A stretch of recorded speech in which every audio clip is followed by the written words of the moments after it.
O tilintar das taças de champanhe soava como pequenos sinos tocando em uma câmara oca. Carol Jensen, artisticamente desarrumada em seda, gesticulava vagamente para meus navios gigantescos na tela, descartando-os como mera matemática e física. Seu círculo riu baixinho, aprovando seu gênio enquanto eu permanecia ali, com a gola do terno apertada demais, um fantasma em minha própria humilhação. Não é arte, querida, ela murmurou. É só uma questão de utilidade. O chão de concreto polido da galeria parecia frio através das solas finas dos meus caros sapatos sociais. Eu estava parado junto à entrada em arco, um homem deslocado em um terno de grife que eu usara apenas 2 vezes antes daquele dia. Lá fora, era uma noite fresca de outubro em Chicago, mas aqui dentro, o ar estava carregado com o aroma de perfume caro e pretensão. Eu havia cancelado uma reunião crucial com a equipe de engenharia em Ohio para estar ali, na inauguração da mais recente exposição de Carol.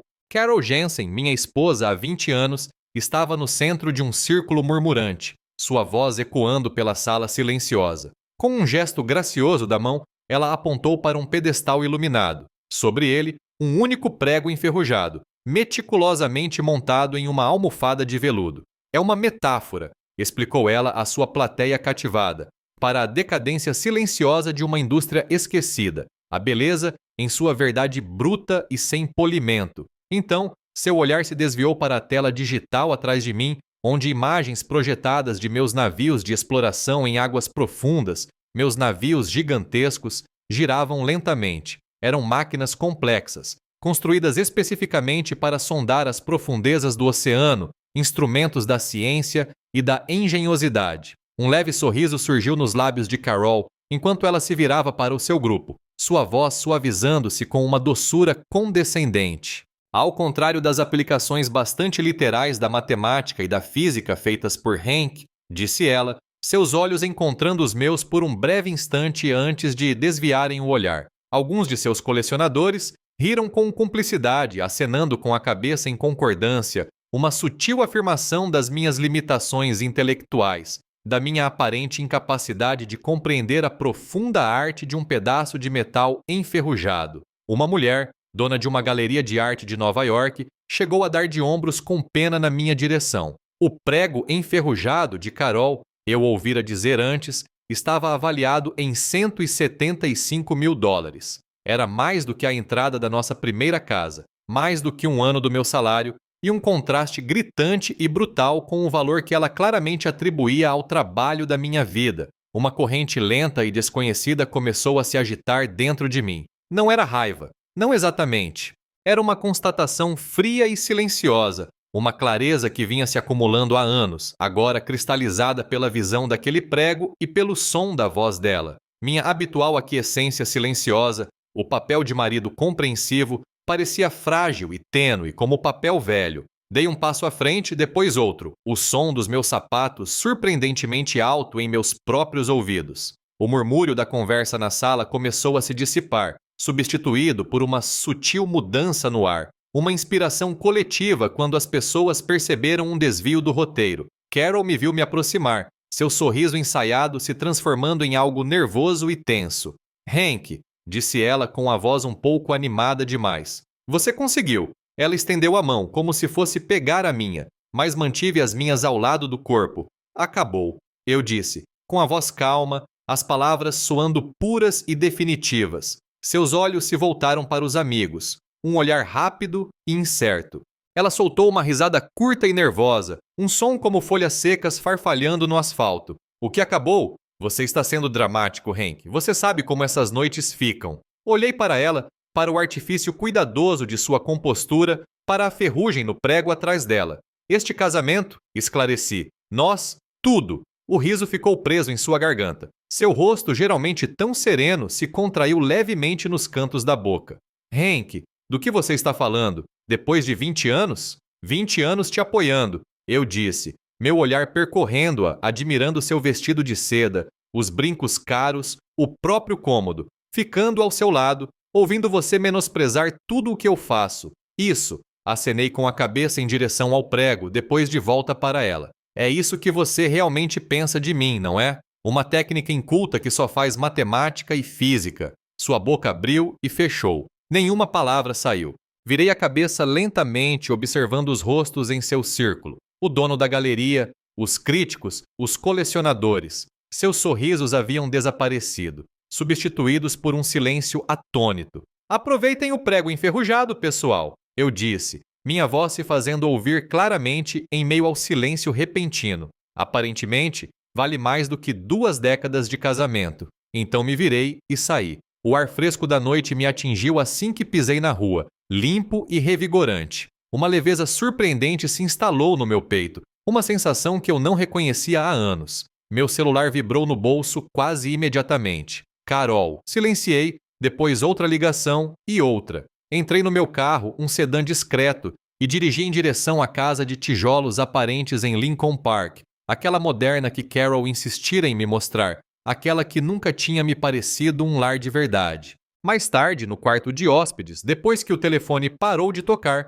ouvi a voz dela através da porta fechada, abafada pela madeira pesada. Hank, por favor, era só uma brincadeira. Eu estava interpretando um papel. Sua voz estava embargada por lágrimas fingidas. Sentei-me na beira da cama, encarando os padrões discretos do papel de parede. À parte, respondi com a voz calma e clara, em que você realmente acredita que sou uma técnica inculta. A porta de carvalho polido do quarto de hóspedes parecia sólida sob a minha palma. A voz suave e suplicante de Carol continuava, abafada do outro lado. Hank, por favor, você sabe o quanto seu trabalho significa para mim. Eu sempre te apoiei. As palavras eram ocas, ressoando com uma insinceridade familiar. Não, corrigia, com a voz clara e firme. Você sempre tolerado meu trabalho. Você sempre deixou claro com cada sorriso educado e alfinetada velada que acha que é algo inferior à sua sensibilidade artística. Uma mera tecnicalidade, não uma vocação. Fiz uma pausa, deixando o silêncio se instalar entre nós, denso e pesado. Bem, chega de ser seu marido filisteu de fachada, Carol. Chega de ser a mente tediosa e técnica para sua artista brilhante e boêmia. Uma inspiração profunda. Um comentário, protestou ela, a voz agora se elevando, perdendo a frágil pretensão de lágrimas. Um comentário e você joga fora 20 anos. Tudo o que construímos? Respirei fundo e abri a porta. O quarto de hóspedes estava tenuemente iluminado pelo abajur. Carol estava lá, com o rosto manchado, borrões de rímel escorrendo pelas bochechas, a imagem de um sofrimento fingido. Seu roupão de seda estava ligeiramente aberto. Não foi apenas um comentário, Carol, eu disse, olhando diretamente em seus olhos vermelhos e lacrimejantes. Foi o último de uma série interminável de comentários, olhares e desdéns. O jeito como você me apresentava nas festas. Hank, ele constrói coisas com aquele suspiro. O jeito como você falava dos meus pequenos projetos para seus amigos artistas, enquanto eles se derretiam em elogios a um tijolo em um pedestal. Meu olhar endureceu. Eu projeto embarcações que salvam vidas, que mapeiam as profundezas desconhecidas do oceano. E você, gesticulei vagamente em direção à galeria, inclinando a cabeça, você vende ferrugem para gente rica e chama isso de crítica social. Sua expressão mudou, a mágoa se dissipando, substituída por uma raiva repentina e feroz. Como você ousa? Ela cuspiu as palavras com a voz tensa e aguda. Meu trabalho desafia percepções, faz as pessoas pensarem sobre o valor intrínseco em objetos negligenciados. Encarei seu olhar, sem piscar. O que eu fiz esta noite também, eu disse, e com um clique silencioso, fechei a porta entre nós. O silêncio que se seguiu foi profundo, quebrado apenas pela minha própria respiração. Fiquei ali parada por um instante, depois me virei e fui até o armário. Peguei minha velha mochila de couro, aquela que eu levava em viagens de pesquisa, e comecei a arrumar as coisas. Minhas roupas, simples e práticas, foram as primeiras a entrar. Na manhã seguinte, os primeiros raios de sol mal conseguiam penetrar pelas frestas da persiana quando fiz a ligação. Brenda Stone, disse a voz do outro lado da linha, nítida e profissional.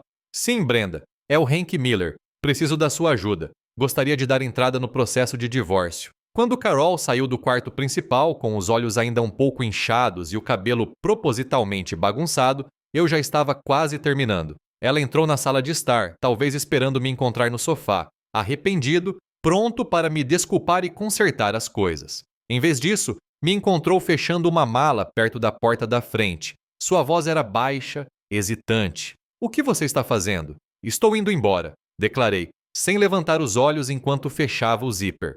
Ela me observou por um instante, então uma irritação mais familiar começou a transparecer em seu tom de voz. Isso é ridículo, Hank. Precisamos conversar sobre isso. Como adultos. Peguei a mala. O peso dela me pareceu bom.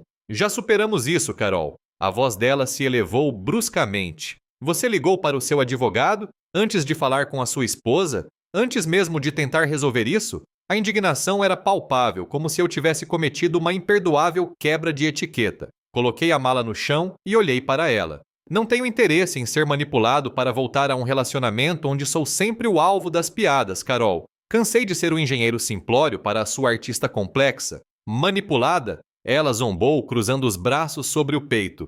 Isso é injusto. Eu nunca... Lembra do jantar com os Larsons? Interrompi sem elevar a voz, apenas relatando os fatos. Você disse a eles que eu achava Van Gogh emocional demais. Lembra do evento beneficente para o museu? Você brincou dizendo que eu confundi um rótico com uma saída de incêndio. Ou do livro de apreciação de arte que você me deu de presente de Natal no ano passado, aquele com a inscrição sarcástica sobre expandir meus horizontes. Ela acenou com a mão, em sinal de desdém. Eram só piadas, Hank. Uma brincadeira leve. Todo mundo ri.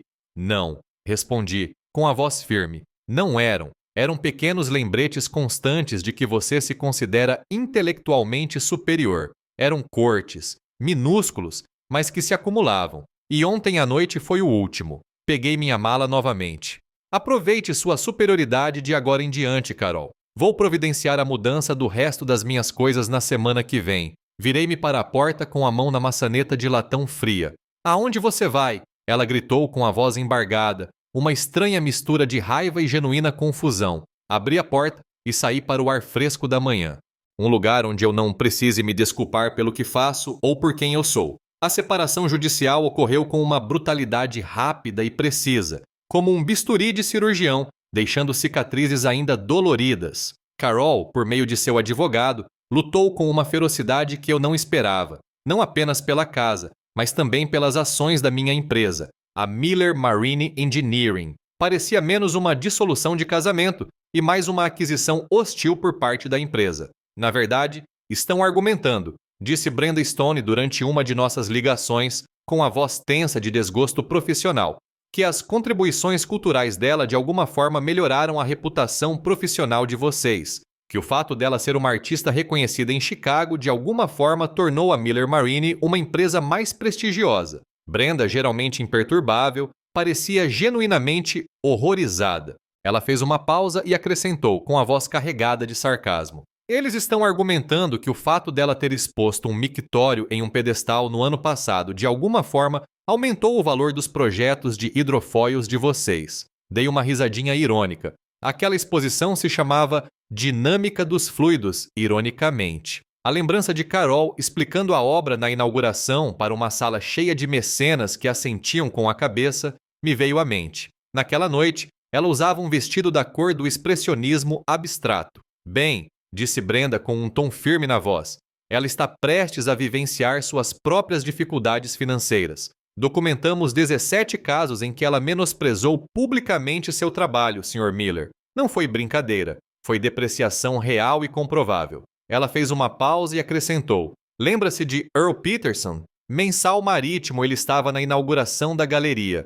Ele gravou todo o desabafo dela, horrorizado com a forma como ela descreveu seu trabalho brilhante. Disse que não podia acreditar no que ouvia. O acordo final foi um compromisso. A Miller Marine permaneceu minha, intacta, um testemunho do trabalho incansável de Brenda. Mas minhas economias pessoais, a reserva financeira que eu havia construído meticulosamente ao longo de 2 décadas, foram dizimadas. Carol ficou com a casa de arenito, a galeria e uma parte significativa do que restou. Assinei os papéis com uma profunda sensação de exaustão, mas também com uma resolução serena. Mudei-me para um apartamento espartano no 4º andar de um antigo prédio de tijolos com vista para o porto industrial. Era uma vista que Carol sempre detestara, chamando-a de suja e sem inspiração. Mas para mim, a água cinzenta e agitada, os enormes navios cargueiros passando lentamente, os guindastes recortados contra o céu, tudo possuía uma beleza crua e inegável. Era uma paisagem de propósito, de trabalho honesto. A mobília era minimalista. Uma escrivaninha robusta, uma cama de solteiro, uma pequena mesa de cozinha. Nada de arte nas paredes, apenas a luz dura e honesta da cidade. Na noite em que o divórcio foi finalizado, meu telefone vibrou com uma mensagem de texto. Era da Carol. Espero que você esteja satisfeito. Dizia, a galeria está passando por dificuldades sem o seu apoio financeiro. Era esse o seu plano desde o início? Encarei a tela brilhante por um longo momento. Depois coloquei o telefone sobre a madeira polida da minha nova escrivaninha. Não respondi. Eu sabia que as dificuldades da galeria tinham pouco a ver com a minha retirada financeira, que sempre fora uma contribuição constante, mas não exorbitante. Foi a crítica mordaz em forma de arte que a magoara. O crítico, notoriamente mordaz, chamara sua última exposição de provocação vazia disfarçada de reflexão, uma frase que ecoou na minha mente por dias depois de lê-la.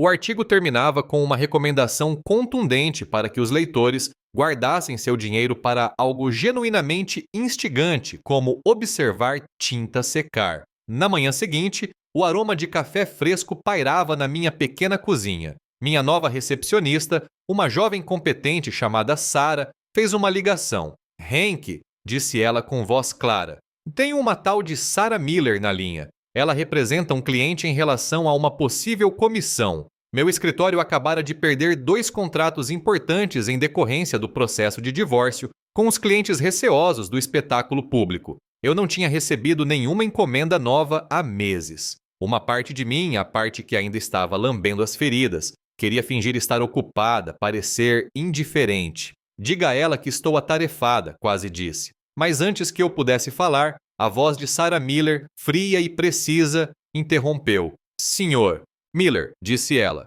meu cliente está disposto a oferecer uma taxa de consultoria de $50.000 por uma reunião de 2 horas, independentemente de a comissão integral ser concedida ou não. O valor pairava no ar. $50.000 por 2 horas. Minha mente disparou. Posso perguntar, eu disse com a voz cuidadosamente neutra, quem é seu cliente? Certamente, respondeu ela sem hesitar. O nome dele é Everett Sterling. O nome me atingiu como um soco físico, um impacto repentino e agudo no estômago. Everett Sterling, o homem que quase me arruinou 25 anos atrás. O nome Everett Sterling ressoava em meus ouvidos, um zumbido baixo e persistente. Era um nome pronunciado em tons sussurrados, quase uma lenda no mundo da tecnologia. O bilionário recluso, o arquiteto de um império digital, conhecido tanto por seus desaparecimentos quanto por suas inovações. 25 anos atrás, suas ações quase destruíram minha carreira, reduzindo minhas ambições iniciais a pó. Agora, seu nome soava como um desafio lançado, uma provocação direta. Limpei a garganta, forçando-me a parecer calma. Sim, Sra. Miller, eu disse. Minha agenda está bem livre. Posso estar disponível amanhã. A mentira pareceu surpreendentemente fácil. Assim que desliguei, disquei imediatamente para Beth Evans, minha designer principal. Beth, você não vai acreditar, eu disse, dispensando as formalidades. O pessoal da Everett Sterling acabou de ligar. Eles querem uma reunião. Um breve silêncio, seguido por um suspiro de entusiasmo de Beth. Ela era uma engenheira brilhante, extremamente leal, e havia estado comigo durante os anos mais difíceis da minha empresa. Isso era muito importante. O encontro com Sarah Miller estava marcado para o dia seguinte, em um discreto escritório executivo no centro da cidade, cujas janelas ofereciam uma vista estéril de vidro e aço. Passei o resto da noite imerso em pesquisas. A página de Sterling na Wikipédia era escassa, sua biografia oficial, uma lista selecionada de realizações. Os artigos de notícias eram em sua maioria antigos, especulando sobre sua ilha particular, seus supostos empreendimentos filantrópicos, seu afastamento quase completo da vida pública. Havia também rumores mais extravagantes sobre sua saúde, suas excentricidades, até mesmo sussurros de conspirações. Nada concreto, nada que esclarecesse porque ele estaria procurando um engenheiro naval como eu. Uma faísca de esperança, algo que eu não sentia com tanta intensidade há anos, acendeu-se dentro de mim. Não se tratava apenas de um contrato em potencial. Era um desafio, um mistério à altura da minha paixão pela engenharia. Era como estar à beira de um abismo, com a promessa de algo extraordinário do outro lado. No dia seguinte, cheguei ao escritório pontualmente, com minha pasta contendo resumos meticulosamente elaborados dos projetos mais complexos da Miller Marine e minha mente fervilhando de possíveis cenários. Sarah Miller me cumprimentou. Ela era totalmente profissional, com uma expressão indecifrável. Vestia um elegante terno cinza escuro e falava com uma autoridade discreta. Sr. Miller, ela começou, o Sr. Sterling está interessado em um projeto marítimo bastante incomum. Essa foi a única especificidade que ela mencionou. Falou da necessidade de absoluta discrição, de um pensamento inovador que ultrapassasse os limites da engenharia atual. Alertou sobre a imensa escala, os desafios únicos do tipo que apenas um homem como Sterling cogitaria, sem detalhes, sem diagramas, apenas uma vaga e tentadora sugestão de algo vasto e sem precedentes. A reunião terminou exatamente após 2 horas. Aceitei o cheque de $50 mil, o papel novo pesando em minha mão, ainda sem contato direto com o próprio Everett Sterling, sem um briefing definitivo do projeto, apenas um extenso contrato de confidencialidade e a promessa de mais novidades em breve. Voltei para meu apartamento espartano, o peso da expectativa e da curiosidade pura me dominando. Era pesado, sim, mas estimulante. Peguei meu caderno de esboços, aquele que eu geralmente reservava para esquemas complexos, e comecei a desenhar. Projetos de embarcações que eu nem sequer havia imaginado, submersíveis capazes de navegar em pressões desconhecidas, estruturas que desafiavam a arquitetura naval convencional. Minha mente fervilhava, verdadeiramente viva pela primeira vez em meses, talvez anos. Mais tarde naquela noite, enquanto lia um agregador de notícias regionais, um pequeno artigo me chamou a atenção. Galeria Jensen luta para garantir novo financiamento. Era um texto breve e desdenhoso, enterrado na seção de artes.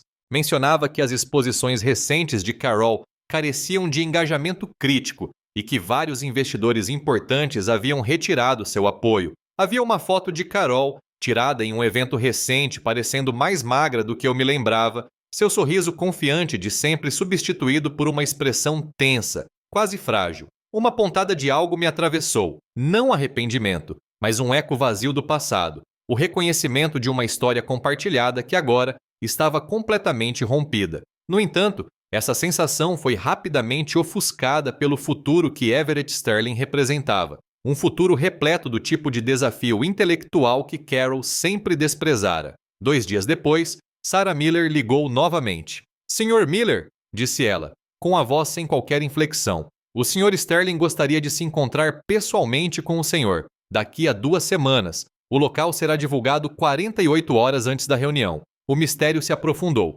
A estrada sinuosa e sem pavimentação serpenteava por uma densa mata, longe de qualquer rodovia, de qualquer burburinho urbano. A propriedade isolada de Everett Sterling surgia como uma miragem, uma estrutura minimalista de vidro e madeira escura aninhada em uma paisagem extensa. Era um lugar projetado para privacidade, para reflexão tranquila, para um homem que escolhera se afastar do mundo. Everett Sterling não era nada do que eu esperava. Não era o magnata da tecnologia distante dos rumores, mas um homem de foco intenso, surpreendentemente simples, embora com olhos que carregavam o peso de uma vasta inteligência. Ele me guiou por um escritório banhado de sol, repleto de livros em vez de telas, e desdobrou uma série de esquemas desenhados à mão. Sua visão era de tirar o fôlego, um navio de pesquisa autônomo para águas profundas, diferente de tudo o que já havia sido concebido. Não apenas uma máquina de exploração, mas uma busca filosófica, explicou ele, abordando temas como a redenção ambiental e o legado humano sob as ondas. Falou sobre restaurar recifes de coral, mapear a vida marinha desconhecida e semear o oceano com nutrientes essenciais à vida. Era um navio com um propósito verdadeiro, com forma intrínseca, uma manifestação física de uma ideia profunda. Fiquei completamente fascinado. Era isso. Era esse o trabalho que eu sempre deveria ter feito. O tipo de engenharia que transcendia a mera funcionalidade. A escala, a ambição, a pura impossibilidade de tudo aquilo acenderam algo primitivo dentro de mim. Apertamos as mãos em um contrato inicial de projeto, cujo escopo superava em muito qualquer coisa que a Miller Marine já tivesse realizado. Era uma tábua de salvação, um futuro, uma afirmação. De volta à cidade, o apartamento estéril rapidamente se transformou em uma sala de guerra. Eu estava totalmente imerso, trabalhando em estreita colaboração com Beth Evans, nossa equipe movida a café e um senso de propósito compartilhado. As horas se transformaram em dias, os dias em semanas. As plantas preenchiam todas as superfícies, os cálculos cobriam os quadros brancos. Pela primeira vez em muito tempo, as ansiedades mundanas da minha vida recuaram, substituídas pelas complexidades estimulantes da visão de Sterling. Então recebi uma ligação inesperada. Era de Mark, um velho conhecido, um amigo em comum meu e de Carol dos nossos tempos de juventude. Sua voz era estranha, hesitante, insinuando rumores perturbadores.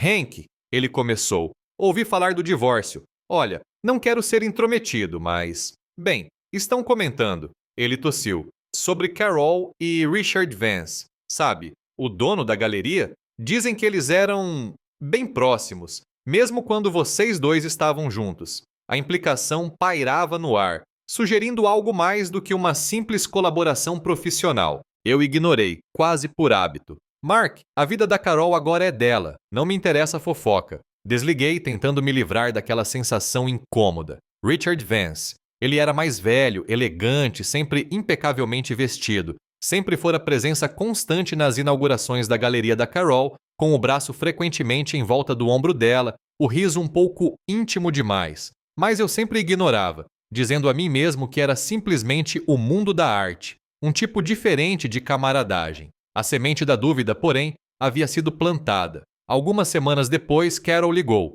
Ela havia vendido a casa de tijolos, a casa pela qual lutara tanto para manter. Precisava que eu recolhesse o resto das minhas tralhas velhas do porão antes que os novos proprietários se mudassem. Senti como se fosse um rompimento definitivo. Dirigi até lá, a casa já fria, desprovida da presença dela. Num canto empoeirado, escondida atrás de um aquecedor de água antigo, encontrei uma pequena caixa de madeira que eu não reconheci. Lá dentro, sob camadas de faturas esquecidas, havia cartas antigas e fotografias. Instantâneos de Carol, mais jovem, rindo nos braços de Richard Vance. Não retratos profissionais, mas momentos espontâneos e íntimos. Cartões postais de Veneza, de Paris, assinados com carinhos, cujas datas claramente coincidiam com o nosso casamento. Cartas detalhando encontros secretos, afeições sussurradas, um caso íntimo e prolongado que durava anos. Mesmo enquanto eu dedicava minha energia,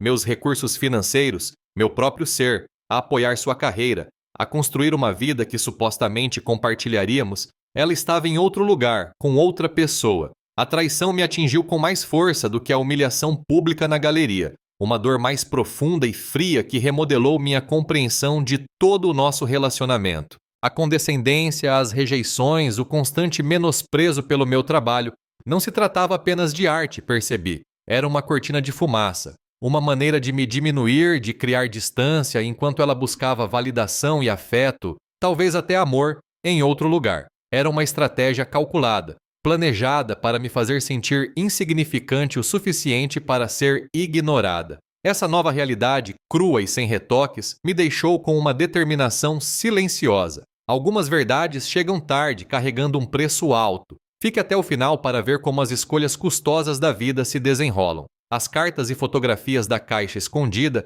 estavam espalhadas sobre minha mesa no apartamento novo. A revelação do caso de Carol me deixou com um profundo torpor, uma fria constatação que permeava cada canto dos meus últimos 20 anos. Toda a nossa história, cada risada compartilhada, cada noite tranquila, cada sacrifício que fiz pela carreira dela, tudo se repetia sob uma luz diferente, mais sombria. Não era apenas raiva que eu sentia, mas uma profunda tristeza pelos anos perdidos, pela pessoa que eu pensava que Carol era, pela ilusão cuidadosamente construída que me sustentara. Liguei para Brenda Stone, com a voz monótona enquanto relatava a descoberta. Ela ouviu, profissional e empática. Sr. Miller, disse ela, embora isso não altere os termos do acordo de divórcio, certamente oferece uma amarga forma de vingança. Uma confirmação, talvez, do que o senhor já suspeitava em algum nível. Ela me aconselhou, com sua habitual sabedoria pragmática, a me concentrar no projeto Sterling,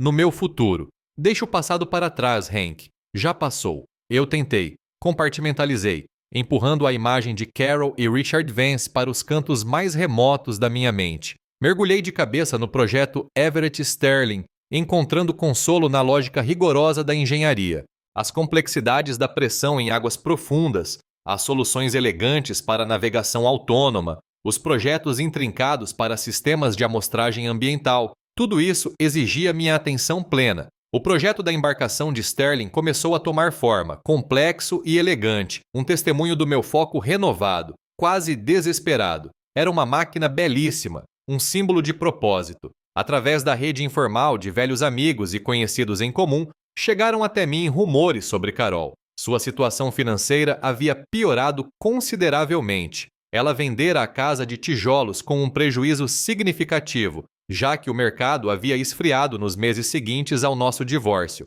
Sua galeria, que já estava em dificuldades após o divórcio, também estava com problemas. Forma de arte. A crítica continuou a falhar. Mais surpreendente ainda, Richard Vance, o proeminente dono da galeria, havia agora se desvinculado do projeto. Ele estava defendendo um artista mais jovem e vanguardista, deixando Carol à deriva profissionalmente e, presumivelmente, pessoalmente. Uma satisfação sombria se instalou em mim, uma sensação de equilíbrio cósmico, talvez, mas ela era atenuada pelo vazio do meu próprio passado, pelo eco persistente de uma traição que ainda ressoava. Não era o triunfo que eu poderia ter imaginado, mas uma aceitação silenciosa, quase melancólica de como as coisas aconteceram. Numa manhã fresca de outono, algumas semanas depois, encontrei-me numa cafeteria local, saboreando um café preto antes de ir para o escritório. A campainha acima da porta tocou e eu olhei para cima. Carol. Ela estava lá, observando o ambiente, sua fachada outrora vibrante agora desvanecida. Parecia cansada, seu sorriso confiante de sempre substituído por uma expressão tensa, quase frágil. Nossos olhares se encontraram. Por um instante, ela hesitou, depois caminhou em direção à minha mesa. Hank, disse ela, com a voz um pouco animada demais, uma polidez forçada que parecia frágil e superficial. Que surpresa te encontrar aqui. Assenti com a cabeça, dando um gole no meu café. Carol. Minha voz era calma, cautelosa. Ela sentou-se à minha frente sem ser convidada, colocando uma mecha de cabelo atrás da orelha. Eu queria me desculpar de novo, começou ela, o olhar percorrendo o movimentado café, evitando o meu. Sobre a galeria, sobre tudo. Eu sei que fui difícil, egoísta até. Ela mexia no sachê de açúcar sobre a mesa, ainda sem compreender totalmente a profundidade da minha dor, a traição específica que eu havia descoberto. Eu a observei, a mulher que um dia deteve meu coração, a mulher que compartilhou 20 anos da minha vida, por mais enganosamente que tenha sido. O silêncio se estendeu entre nós, preenchido pelo tilintar de xícaras e o murmúrio de outras conversas. Então eu falei, minha voz baixa e firme rompendo com seu arrependimento ensaiado. Eu sei sobre ele, Carol. Tudo. A cor sumiu de seu rosto, deixando sua pele pálida e doentia. Sua mão parou sobre o pacote de açúcar. Sua compostura cuidadosamente construída, os últimos vestígios de sua persona pública se desfizeram em um instante. Seus olhos, arregalados e repentinamente vulneráveis, encontraram os meus, agora repletos de um medo cru e inegável. Todo o peso de seu engano, finalmente revelado para mim, pairava no ar. Um julgamento silencioso e condenatório. A cor sumiu do rosto de Carol, deixando-a pálida e frágil. Ela gaguejou, uma mistura engasgada de negação e justificativa desesperada. Hank, não foi... Quer dizer, foi complicado. A pressão da galeria, dos críticos, Richard simplesmente... Ele entendeu. Sua voz se perdeu, oca. Olhei para ela realmente a enxergando pela primeira vez em anos. Todas aquelas vezes, eu disse com a voz firme. Quando você criticou meu trabalho literal, minha falta de visão artística, minhas limitações intelectuais. Não eram apenas condescendência, Carol. Eram uma forma de desviar o assunto, não eram? Uma maneira de projetar sua própria culpa, sua própria insegurança, de se sentir superior enquanto fazia algo, menos que honroso. Ela desabou então, a fachada cuidadosamente construída se desfazendo. Lágrimas escorreram por suas bochechas, lágrimas verdadeiras desta vez. Sim, ela sussurrou com a voz rouca. Sim, foi. A galeria estava em crise. Eu sentia que estava perdendo meu brilho. Richard me fazia sentir relevante, validada. Foi desesperado, Hank. Eu sei que foi errado. Eu ouvi, sem mais buscar vingança, sem mais precisar provar nada. Apenas tentando compreender a dimensão devastadora do colapso. Não havia triunfo em sua confissão, apenas uma tristeza silenciosa e profunda. Não guardo nenhum rancor, Carol, eu disse, as palavras soando verdadeiras, sem peso algum. Mas não há como voltar atrás. A confiança está irremediavelmente quebrada. O que tínhamos era uma ilusão.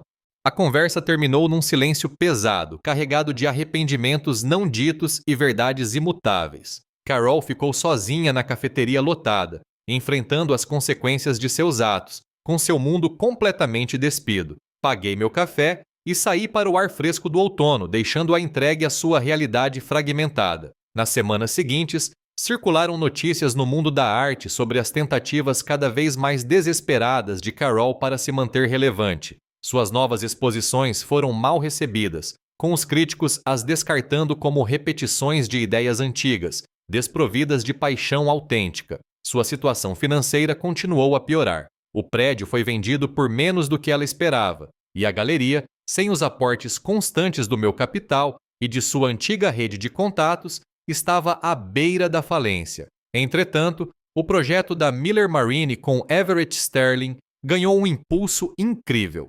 Os projetos conceituais iniciais foram aprovados, o financiamento para a fase de protótipo foi garantido e o projeto começou a atrair atenção positiva, ainda que discreta, em círculos de engenharia especializados. Eu me sentia genuinamente feliz, uma profunda e tranquila satisfação que não experimentava há anos. Meu trabalho era gratificante, intelectualmente estimulante, e meu novo apartamento, por mais espartano que fosse, tornou-se um santuário de paz e propósito. Beth Evans, minha designer principal, frequentemente comentava sobre minha recém-descoberta clareza e energia. "Você está diferente, Hank", ela dizia com um pequeno sorriso cúmplice no rosto, como se finalmente tivesse se livrado de um casaco pesado. Era verdade. O peso da pretensão de viver uma vida de concessões havia sido removido. Foi então que percebi que o verdadeiro pagamento do preço nem sempre se resumia à ruína financeira, embora Carol certamente a estivesse vivenciando.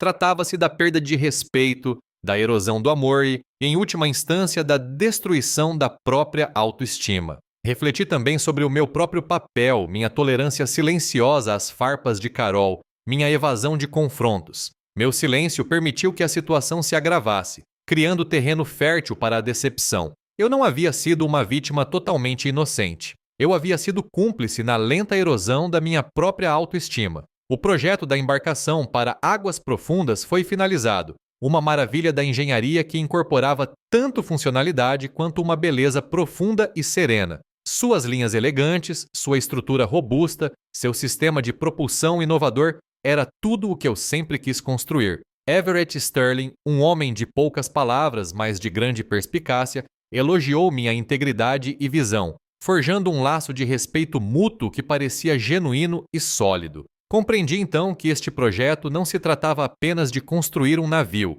Tratava-se de reconstruir a mim mesmo, peça por peça, com muito cuidado, no crisol honesto e inflexível da minha verdadeira paixão. Os meses se transformaram em estações. O inverno de Chicago deu lugar a uma primavera hesitante, seguida por um verão úmido. Nos extensos cais de um estaleiro especializado, um empreendimento monumental teve início. O navio de águas profundas de Everett Sterling, codinome O Leviatão. O projeto deixou de ser apenas uma planta. Seus módulos iniciais, enormes e reluzentes, estavam sendo montados, cada peça um testemunho do trabalho meticuloso da Miller Marine Engineering. Este projeto trouxe à minha empresa um reconhecimento sem precedentes, não apenas em círculos especializados, mas também nas comunidades de engenharia e ciência em geral. A estabilidade financeira que garantiu foi imensa, uma base sólida sob meus pés.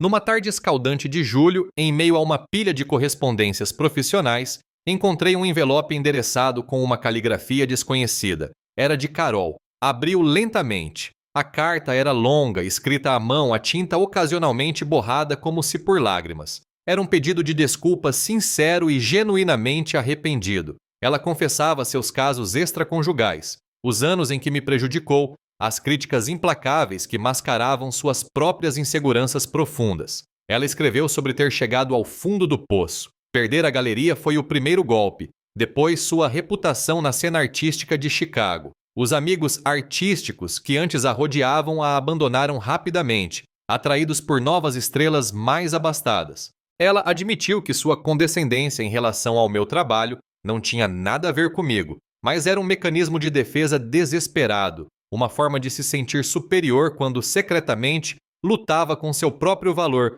com sua própria relevância cada vez menor.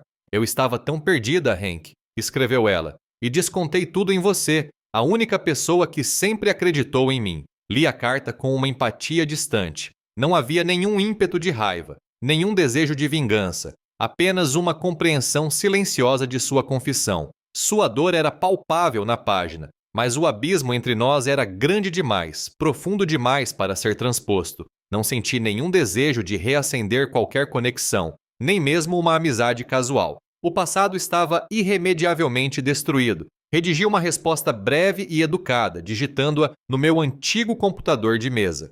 Desejei-lhe tudo de bom, esperei que encontrasse paz, mas deixei claro que nossos caminhos estavam separados agora, e que assim deveria permanecer. Foi um rompimento limpo e inequívoco, sem qualquer ressentimento. Algumas semanas depois, visitei Earl Peterson, o jornalista de mensal Maritimo que havia testemunhado o acesso de raiva de Carol. Encontramo-nos em seu escritório desarrumado, o ar impregnado com o cheiro de papel velho. Ele elogiou meu trabalho em O Leviatã. Com os olhos brilhando de genuíno respeito, ele disse: Hank, recostando-se na cadeira giratória, é bom ver você recebendo o reconhecimento que merece. Sempre soube que você tinha potencial. Ele compartilhou uma notícia que ouvira por meio de contatos da indústria. Carol havia deixado a cidade. Segundo informações, ela havia voltado para sua pequena cidade natal, na zona rural de Iowa, onde leciona arte em uma faculdade comunitária.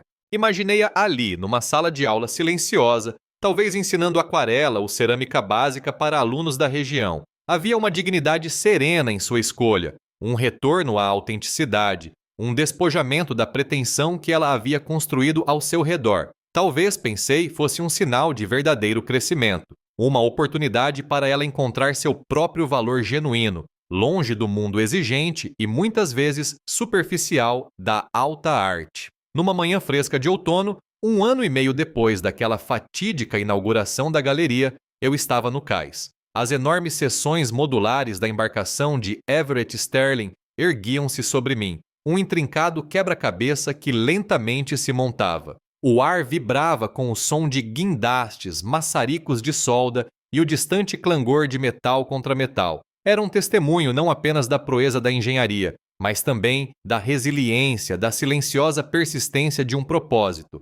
Senti uma profunda e duradoura sensação de paz, uma serenidade que se instalou em meus ossos. Eu havia navegado pelas águas turbulentas da traição, da humilhação pública, da profunda perda pessoal. Encontrei meu próprio horizonte claro, um caminho a seguir construído sobre integridade e a busca inabalável daquilo em que realmente acreditava. Paguei meu preço em sofrimento silencioso, no lento e agonizante processo de desmantelar uma vida construída sobre uma ilusão. Mas eu emergi, estava intacto, minha integridade sólida, e meu futuro agora se baseava em um propósito genuíno, forjado no trabalho honesto de minhas próprias mãos e mente. Olhei para a vasta extensão de água do lago que se estendia até o horizonte. Era um símbolo de infinitas possibilidades, de jornadas ainda por empreender.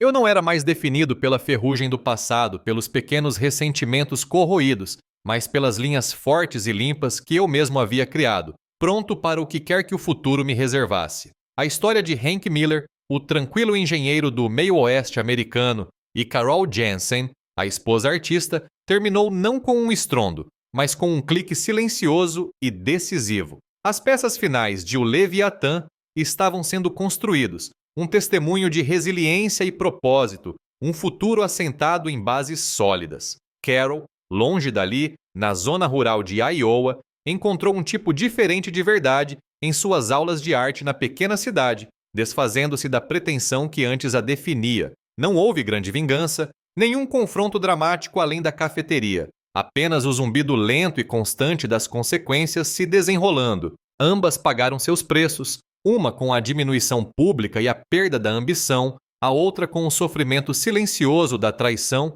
e o desmantelamento de uma ilusão compartilhada. O horizonte estava claro agora, para ambas, estendendo-se em direção ao que quer que as aguardasse, livres dos fragmentos emaranhados e enferrujados de seu passado.